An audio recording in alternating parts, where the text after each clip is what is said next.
Hello, and welcome to The Trumpet, the official podcast of Elephant Room Productions. As always, I'm your host, Robert Jean Palecchio. May or may not remember me because I haven't been here in a while. Pandemic going on and all that. But I'm back, ready to go, ready to talk about some theater. So ERP has some amazing things on deck this month. We're going to bring on our marketing director, Julianne Schaub, in a little bit. But first things first, I would like to introduce our first playwright for our first ever virtual production. Alice, is it Hakvaag? Yep, you got it. Okido. Alice Hakvaag. Hello, thank you so much for coming on today, Alice. Hello, thank you for having me. All right, so we are going to be talking a little bit about Alice's play, As I Was, Not As I Am, which is going to be going up at the end of August. Obviously, in this strange and interesting time. I heard recently on Twitter something that I agreed with so much. It was, at the end of all this, we will officially have to retire the phrases, in these uncertain times, and now more than ever. Yeah. They've been coming up a lot. I never want to hear them again. But, what are you gonna do? So Alice, again, thank you for coming on today. I was wondering if you wouldn't mind telling us a little bit about your theater background, and what led you to, we'll get here in the end, but the long road that probably led you to virtual theater. Sure. So I've been doing theater since I was a very little kid.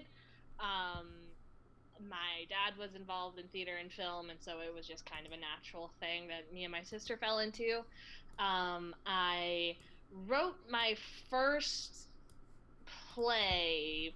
It was like a series of short sketches when I was 15, because I was mad at the high school because they kept doing plays that didn't have parts for me and my friends. Like, it's not that they were small, it's just that we looked at them and we were like, we're not gonna get cast in this, we're all gonna be ensemble members. And then, like, that would happen. So I was like, you know what, we'll just write our own.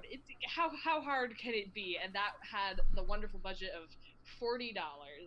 I bought one costume, and it turned out pretty okay. And then I kind of drifted away from writing for a little bit. I don't know if you're a Futurama fan, but that it kind of has an air of the Bender storming out in the second episode, going, "Fine, I'll make my own amusement park." What? I'll make myself. Fine. That's literally, it's the story of my life. Like, I sit there and I'm like, fine, I'll do my own thing. Fine. But I went to Temple University for acting. I graduated with a concentration in acting and a minor in gender, sexuality, and women's studies. And I didn't take a single playwriting class while I was there, even though I kind of wanted to. It just never worked out schedule-wise. But I did take two short fiction writing classes through the English department. One was to fulfill some kind of like gen ed, and then another one actually was to fulfill my minor requirement. And that's when I was like, oh, yeah, writing, I know how to do this. This is fun. I know how to do this. This is something you can do. And during that last year especially, I was thinking a lot about like career and industry, and then the first year out of college, thinking about like what kind of parts were available to me, and I realized that there weren't many as a non-ingenue, to put it politely, but to put it not politely, as an overweight dyke. I'll say that again because that's a swear word. An overweight butch. And that is fine. Don't worry about it. I'd say PG-13 is probably my crux for unedited episodes. Exactly. But what I noticed was I was getting called for things that were like incredibly like dance heavy and incredibly like athleticism heavy. Um I was called to the Wolves like twice. I was called to all this like dance movement pieces, and I was talking to a friend, and I was like, "What is giving these directors the impression that I can dance? Because I can't. I'm not a physical actor. If you look at me, you don't think that I am."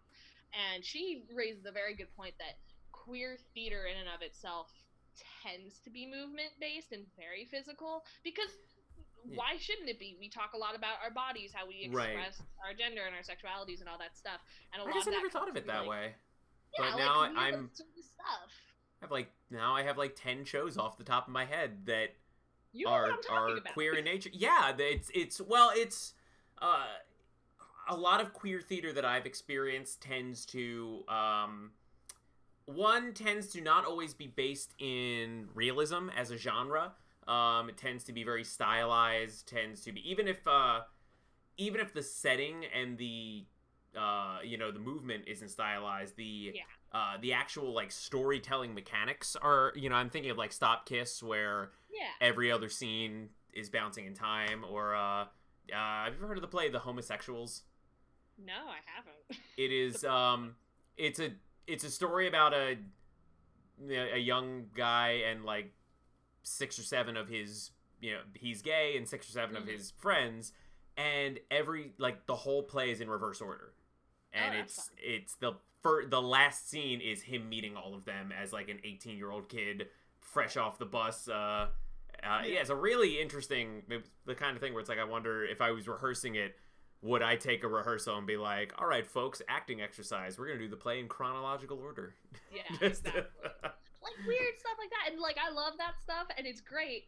But as of right now, like I'm physically trained in an actor way, but like I can't walk on tight ropes. I actually have a balance issue. I shouldn't be standing on tall things.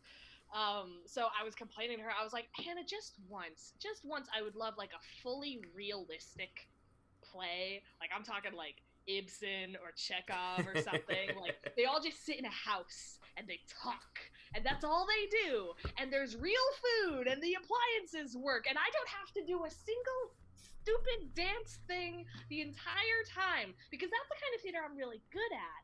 But that kind of theater, sometimes they'll cast someone like me if they're feeling brave, and Yeah. that's only happened like the most I would get cast in after that first year was Shakespeare, because people were like, we've done it all before, let's do something crazy, let's cast this person, which is a Yeah, lot of I've fun. I'm someone who I'm a huge lover of Shakespeare. I love many, Midsummer and Hamlet are two of my favorite plays, but it definitely seems like the only way to do Shakespeare nowadays is let's get kooky with it. Yeah, And balls to the wall, let's just see what happens. sometimes it works, and other times the opposite of that happens. Yeah, exactly. I And so I was yeah. like, you know what? I was like, I would just like that play once. And Hannah was like, well, if I find it, I'll send it to you. And I was like, maybe I'll just write it. Maybe I'll just do it myself. And I've come full circle. I'm 15 years old again. I'm like, maybe I'll just write it. And so that was last August. I started writing it because for some reason I wanted something else to do while I was traveling between all the fringe shows I was working on. And Right. then I finished it in like October, and it's been hanging out ever since. It's been in a couple workshops. I'm specifically talking about this guy, as I was. Right. But yeah. Well, I think what's neat is I always start with the same question. Tell me a little about your theater journey, and sometimes sometimes it takes a bit to get to the different hats. Other times I have playwrights where they've only ever been a playwright and that's it. But I love how quickly you jumped into the world of theater and just said, I'm a theater person, not necessarily. Now, do you still perform, or well, obviously I not do. now, but I on my Twitter bio it says actor, director, playwright in that order. Not because I act the most, but because that just sounded nice to me. I act and I direct and I playwright. Now, granted, we're in a pandemic right now, so I'm doing a lot more of the playwriting. But like I like doing all three. It's just a matter of finding the work that I can do and the work Right. that other people will hire me for alongside making my own stuff, because I know that those two things aren't going to happen as much as if I looked different or behaved differently. Right. And to your point about like just always being a theater person, I want to credit that to the community theater I grew up in. It's a very small rural area, and everyone does everything, because if you don't do it, it won't get done, because why would it? I didn't know what a stage manager was until I went to college, because to me, the duties that a stage manager had, the director did, the actors did, and we all just were conscious. We were incredibly conscious people. Like, we all came and built the sets, and we all came and we did costumes. And Guess so what? Sometimes that actually translates to professional theater, depending on your budget. Yeah, right? But it really helps. Like, I'm sitting here and I'm like, yeah, sure, I could do that. Why wouldn't I? Because I want this to work. We're all on the same team. Yeah. I mean, honestly, I think that no matter what your emphasis is, I always think everybody should experience every level of theater. Even if it's a disaster, you at least will have an understanding of, where that person is coming from. I mean, I've certainly, I certainly have thought twice about asking stage managers to do certain things when I have had to be in their shoes. So before we go on specifically to As I Was Not As I Am, have you, just curious, I've never really touched on this with a playwright before, but because you flex so easily between those different roles, I'm wondering, with your playwriting experience, have you ever, I know every playwright in some way puts themselves in their play, but have you ever, in terms of performance, put yourself in a piece you had written? Like you, the actor, are playing a character that you wrote. Oh, like if I could choose. Have you ever performed in something that you have written? No, but gosh darn would I like to. I only ask because I have a few playwrights who I've interviewed before, who, it's no secret and it's no shame that they have written a character. They've either written the character that they've never gotten. No one else has given them that opportunity, so they put it. I mean, like you just said, like there are so many characters that are right for certain actors, and sometimes they just don't get divvied out. Yeah. No, it's very fun. When I was first writing this piece, there's 4 characters in it, and I would send it to friends, and after they told me what they thought, I'd be like, okay, the most important question now, which one do you think I am? And I'd get a different answer every time, and I was like, yes. Oh good, it's not that obvious. That's good. So now that we've kind of naturally slid into this part of the conversation, why don't you tell me a little bit about, or tell the listeners / viewers, depending on how we're consuming this podcast, a little bit about the play. Not, I guess leave them with enough that they'll come watch it. but yeah, what can you tell us about this piece? Sure. So it's about these 4 queer women who all live together in North Philadelphia. They all share an apartment. They're all coming from different fields. They're all about the same age, in their mid-20s, and they're all best friends. Some of them have romantic histories with each other. Some of them don't. Some of them wish they did. But they are all very happy here in this apartment together. And then Laurel starts getting sick, not in like a cold or flu way, but she's just like, my head kind of hurts. I don't like staring at a screen too long. I don't like doing this very much anymore. It's harder for me to do this. Her friends are supportive and are like, okay, well, we'll figure it out. Take it easy. We'll everything will be fine. It sounds like you have a plan. And then she keeps getting sicker, and she keeps running into issues with her health insurance, because first she needs to get off her parents' plan and find a new one, if that would cover what she needs to do to see someone who will actually tell her what's wrong. Right. And her roommates see this, and she's struggling, and they're like, okay, insurance is not going to help her. How do we get her to a doctor? Because she needs to get to a doctor, but she can't afford it. How do you get money quickly? Well, there's a lot of ways to do that, but one way, potentially, maybe, you could commit some insurance fraud. And maybe if something caught on fire, perhaps, if they did that, maybe there'd be a payout. And it's kind of, and it goes on from there, but it's a dark comedy about deciding how far you would go to help someone who you knew needed help. That was my immediate next question: is, are we looking at a drama or a dark comedy? And Julianne very can excited. Have words on this. Julianne can have words on this, because I always say with a delightful smile, they're all comedies. But I've also been told that that's not necessarily true. By my dear friends who read a lot of my work, I'll say, "Oh, it's a rom-com," and they'll be like, This is horrible. No. How dare you lull me to that false security? I was emotionally vulnerable. So it sounds like that type of black comedy and humor is kind of your wheelhouse.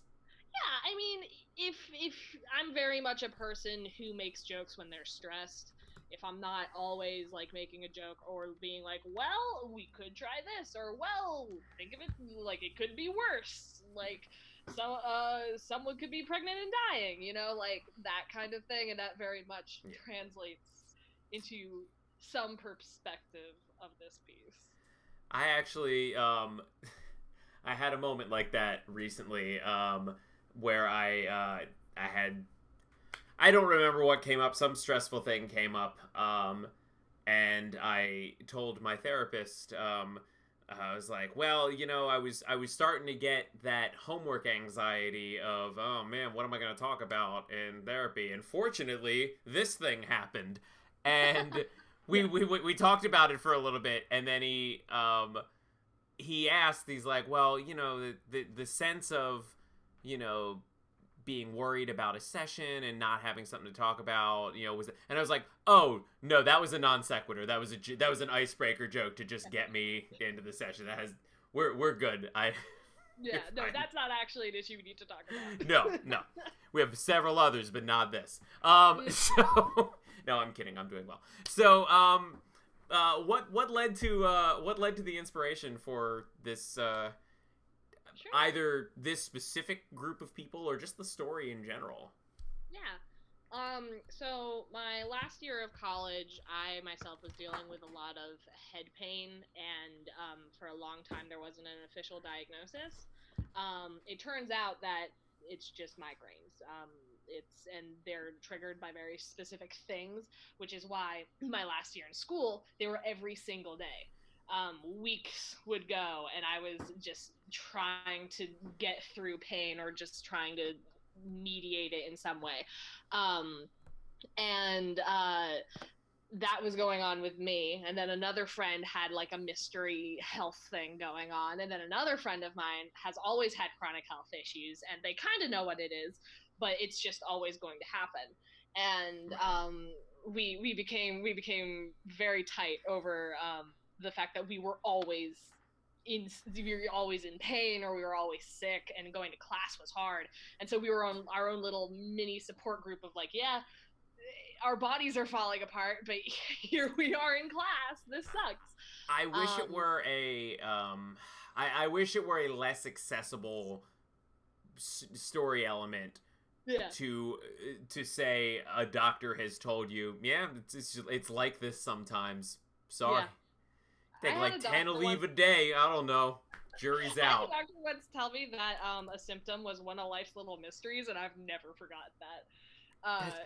But it's your job. it's literally your job to solve those mysteries. Sir, please. Like, yeah. But, you're essentially the Scooby Gang. Yeah, please. Tell me what's wrong. But we would have these conversations, and one that really stuck out to me, one of them was like, "Oh yeah, I'm pretty sure I'm gonna die before I turn 30," and we were like, "Why?" And he goes, "Well, we work in theater. We don't get day jobs that give us health insurance right at the starting level. It's not like we're business people. So right. I need to get either a job in my field, like at a theater that's going to give me health insurance, or I need to give up on theater entirely, get a job that gives me health insurance, which I don't think I can do, or I need to find a part-time job that lets me do theater enough, but also pays me enough that I can pay for it out of pocket, and that's not going to happen." So he was like, they were completely cool with it. And I was like, you shouldn't be, though. Like, how are you cool with this? And that was, like, that's the conversation that I think really got me thinking. I mean, we can have a whole separate conversation about the pros and cons of health insurance specifically being linked to employment, but I think that requires a whole nother podcast and a whole nother evening of time. Yeah. But I guess now is as good a time as any to bring Julianne into the conversation. Let me see if I can find her. Where is she? There she is. Hey, there's Julianne. I'm here. We found you. So for those of you who follow Elephant Room Productions in any capacity on any social media, you will know how committed Julianne is to this company and telling our stories and putting us out there. By this point. Oh, pish posh Daniel Tosh, as I like to say, because it rhymes. But so welcome, Julianne. Julianne, can you speak a little bit about your involvement in this process or in this project and kind of what led us to this point? Yeah, so it actually goes back to February. As you know, Robert, we do the Ears reading series where playwrights send us their plays, and we do recorded readings where we send them back feedback and the recording of us reading through it. And Alice submitted her piece after she worked with me on Fifth Vital Sign, the thing that we did it seems 100 years ago up in New York. I'm pretty sure it was 15 years ago. I think it was back in 2019. Yeah, this is whenever that was. That was the before times.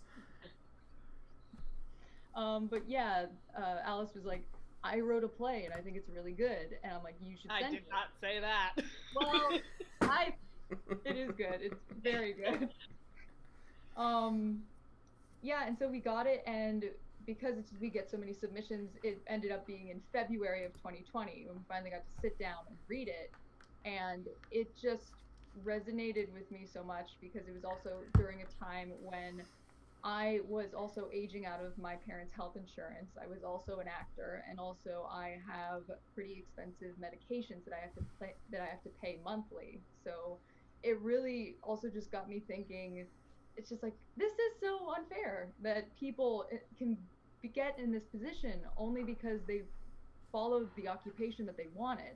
Like, no one should have to choose between being able to have access to like the healthcare they need or their dream job, which is what basically happens in the show. Laurel is a freelance writer, and she loves writing. She does like she does like editorials for newsletters and newspapers and stuff like that. And then unfortunately, she doesn't have access to healthcare through being a freelancer. So it really was a moment where I was just like, this is a play that has gotten me thinking. Like everyone around the table there, it's like we talked for 45 minutes just after this 2-hour long thing, and we're just like, we're fired up. Like, this is a really good story to tell right now. So once everything happened, like with the coronavirus and quarantine and all the theaters shutting down, it just became something more. The story is now, unfortunately, to quote, it's like imperative right now more than ever we need to talk about this, especially with well, here's the thing. There's a difference between a new work that is tackling a relevant issue and let's do King Lear but worse. Let's do King Lear, but it's actually a troupe of actors doing a production of Midsummer Night's Dream on a toilet, like, because that hasn't been done yet. Cape is just like billowing things of like toilet paper and stuff like that. Yo, real rap. Maybe I should edit this part out, because did we just like find an idea? Did we like? Do we make an idea? Can we make a theater? I don't know. Will it pay next month's rent? Because right now that's where my emotional energy's at. It will pay you an exposure. Oh, okay, good. My rent is 4 exposures and 2 stipends. Anyway. Well, great. Where do you want me to come back in for that? I'm actually not going to edit any of this, so this is just going to go straight through. Oh, dang it! Yeah. Because that was too beautiful a joke to cut out. I guess my next question would just be, I guess I'll put it to you, Alice, first. What can you say about the virtual aspect?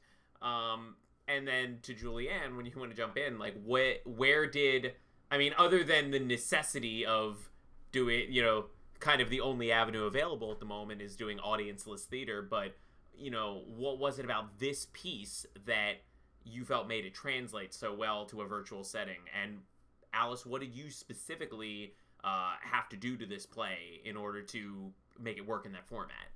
Sure. So this was written in the before times. It was fully done. And then, truthfully, I didn't change much at all. I'm going to say anything to make it a digital thing. Obviously, when I was writing it, I was picturing it on a stage. But I'm a big fan of, like, small, intimate things, like spaces, conversations, which can and have lent themselves to like 2 people looking into a camera and talking to each other. I am counting the days until I see a production of My Dinner with Andre done via Zoom, because I know it's coming. Yeah. And I just have to accept that. That's actually something that would work really well. You would. That's what's unfortunate about it. Yeah. But like in terms of like what the benefits have been, I really pushed for diverse casting, and I make very strict rules in my character breakdowns. And now there truly is no excuse if you can't find these actors, because you've got the entire world to choose from. And I think theaters are starting to realize that, because Mad Cow Theater down in Florida did a women's festival that as I was as a part of, and they reached out to me and they were like, hey, we don't have the specific requirement that you have in your character breakdown for this one character. Can you send us some names? Because they assumed I would have some, and I said, yes, I do. So I sent them like 5. And these people are in New York. One person I sent was in Canada. I almost sent someone I met in Tokyo. Like, there is no excuse. Yeah. I think it speaks to them very much that, it does.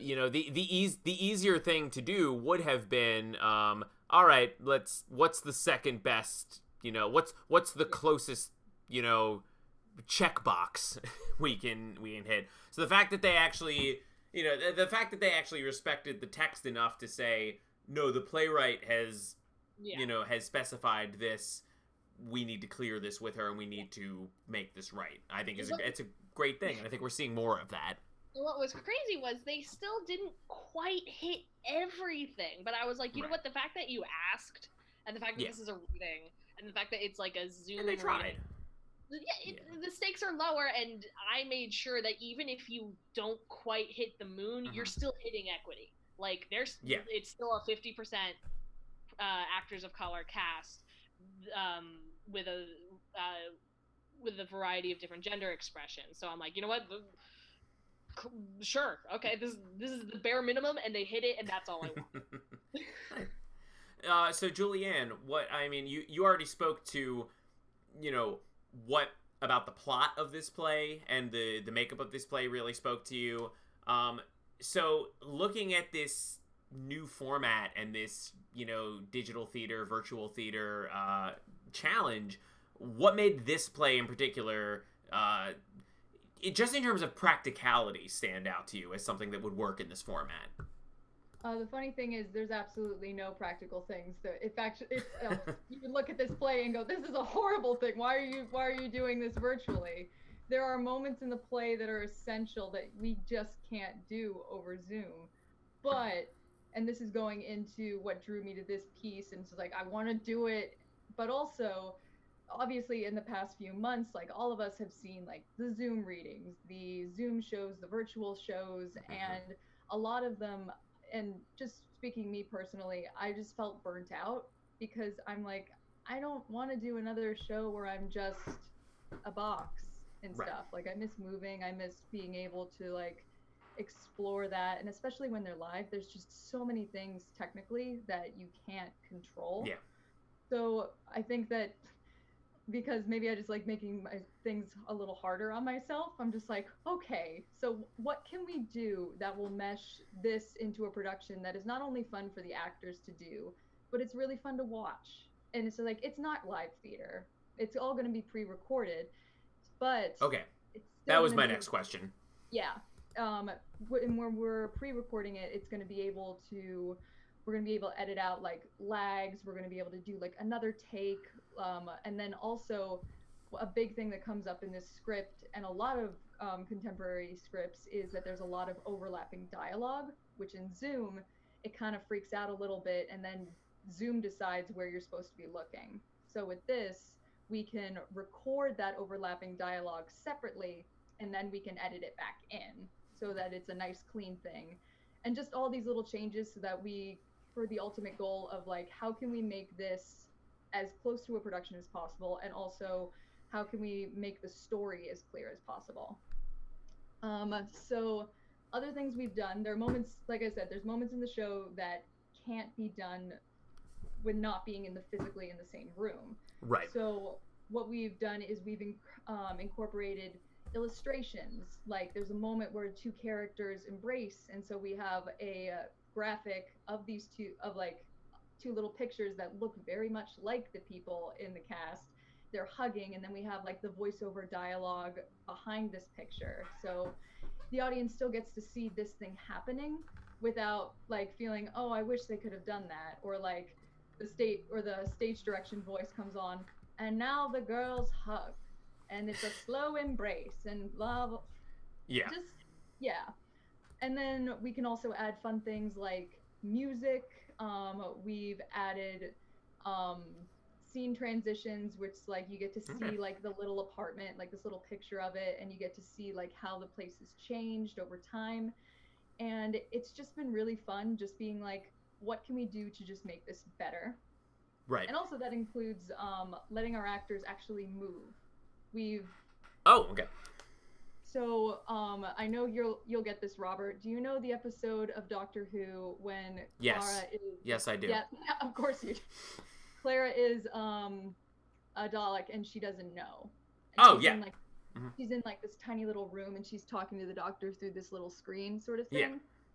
In this weird sci-fi way, we're just like, okay, everyone has a room. They're free to move around in that room. And that actually frees up a lot of ways for us to be like, this is the living room. And then back here, like they may have like another 3 feet back here where they can go to a bed, a chair, and just be in their own sort of space away from another conversation that's happening. So it's like interesting. So it's been really fun just like sort of switching that mindset of being just like, okay guys, yes, we are acting to a camera, but I want you guys to be able to feel free to move around and make those acting choices that you would if you were in a show, like in person, live on stage. Just a little adjustment so that it's a little bit more interesting to watch than and funner to do than just sitting the whole time. Still not editing. Still not editing. Still not editing. You're fine.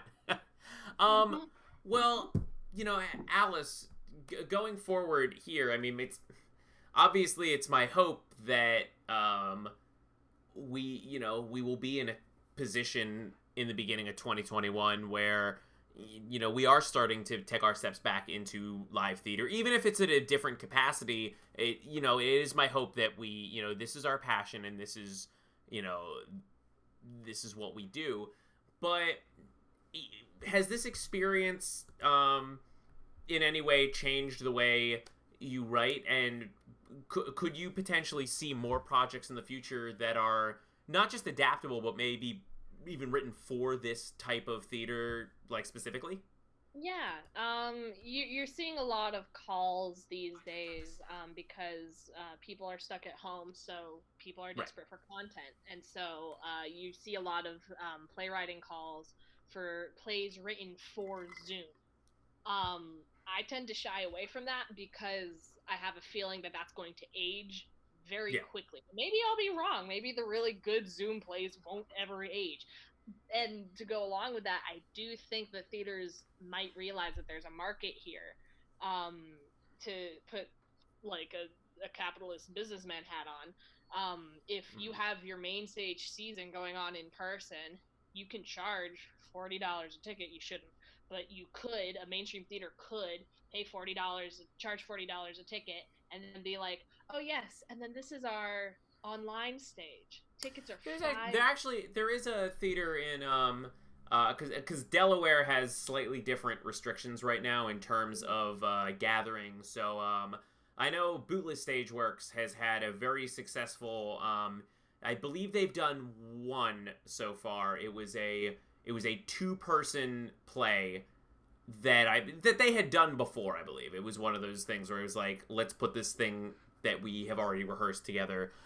They had a very limited and spaced out house, and then they were charging like $10 virtual tickets for that. And I think I definitely think at the beginning of the summer, spring, whenever this all started, we actually did an episode of the Trumpet where we talked about streaming theater and pre-recorded theater, and it was a discussion that I wanted to have regardless, because I am of the mindset that I don't think that recorded theater or streaming theater should necessarily replace theater, but I also think that there are many instances where theater is not accessible to large pockets of people who could benefit from having it. I mean, and then everything shut down.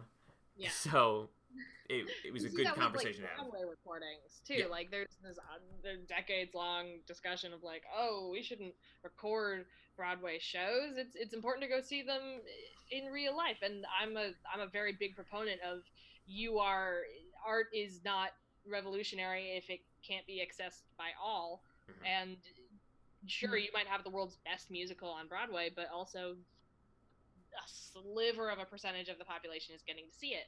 I felt really weird going into theater school because I lived a good 5 hours away from New York City.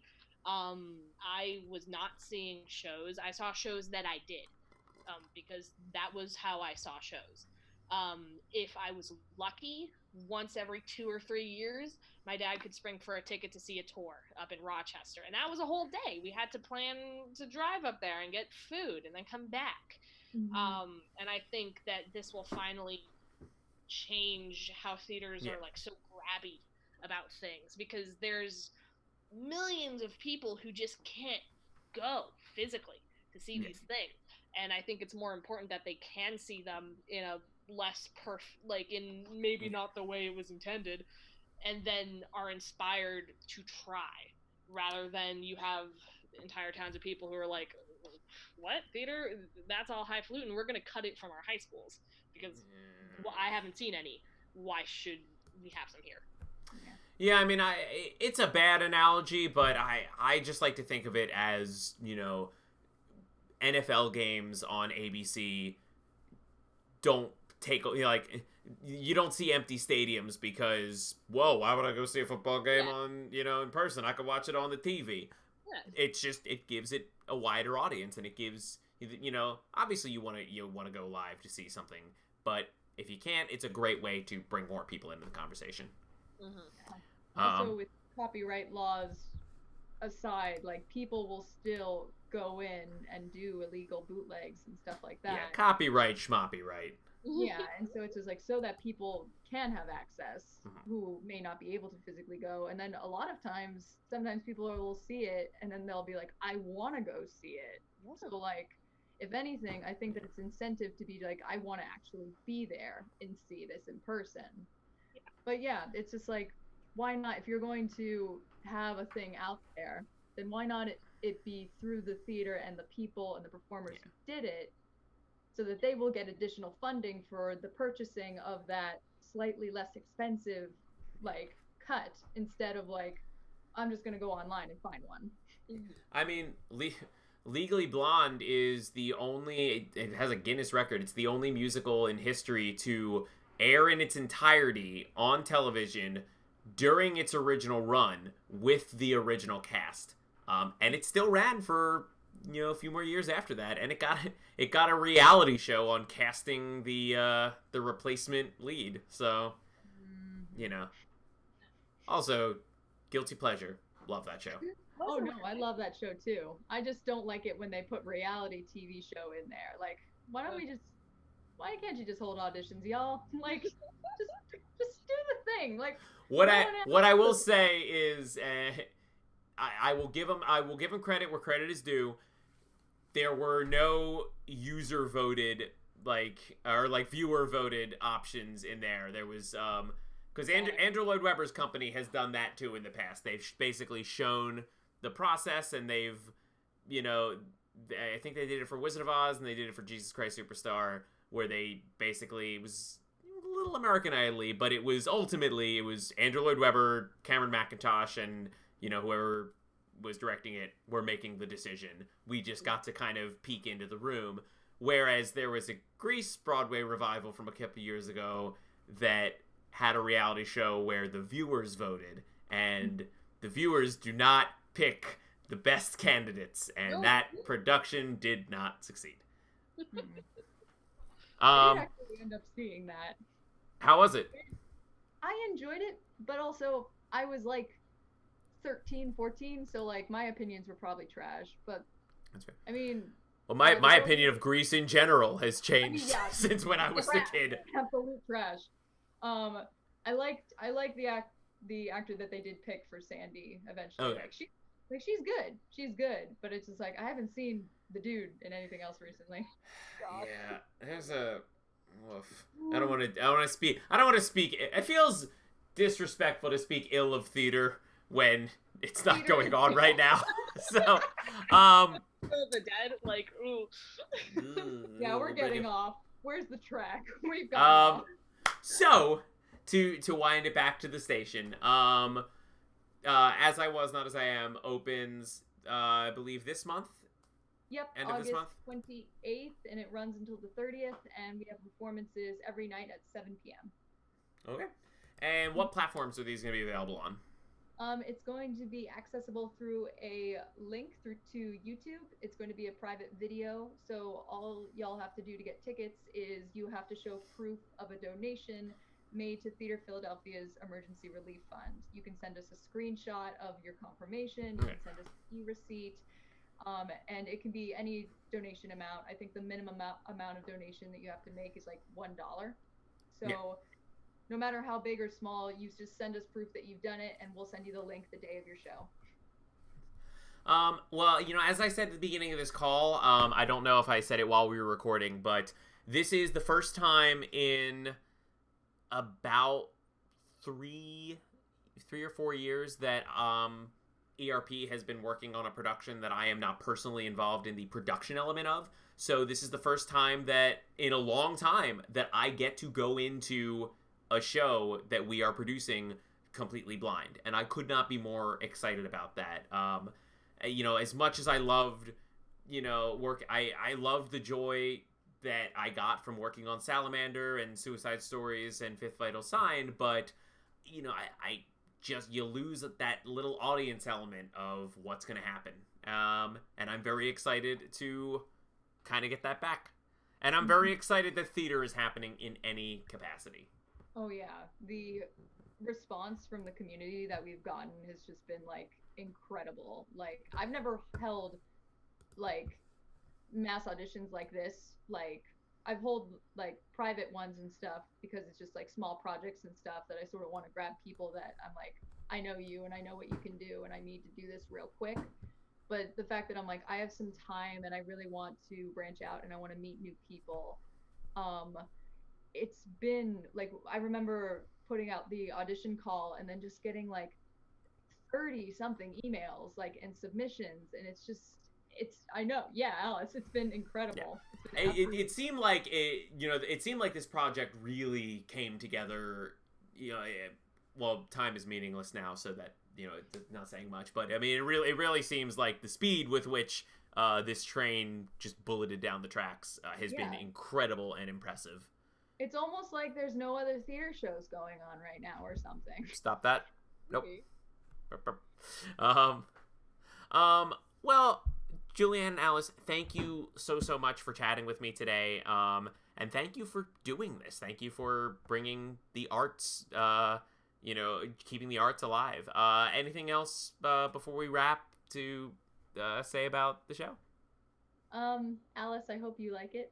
I'm really excited for you to see. I love it. I'm so excited. I know all the actors in it, and I got to sit in on a rehearsal, and I was doing happy dances in the corner.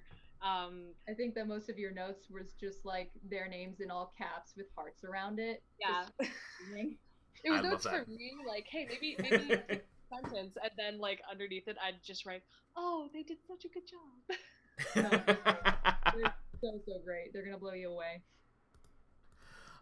Well, again, guys, thank you so much for chatting with me today.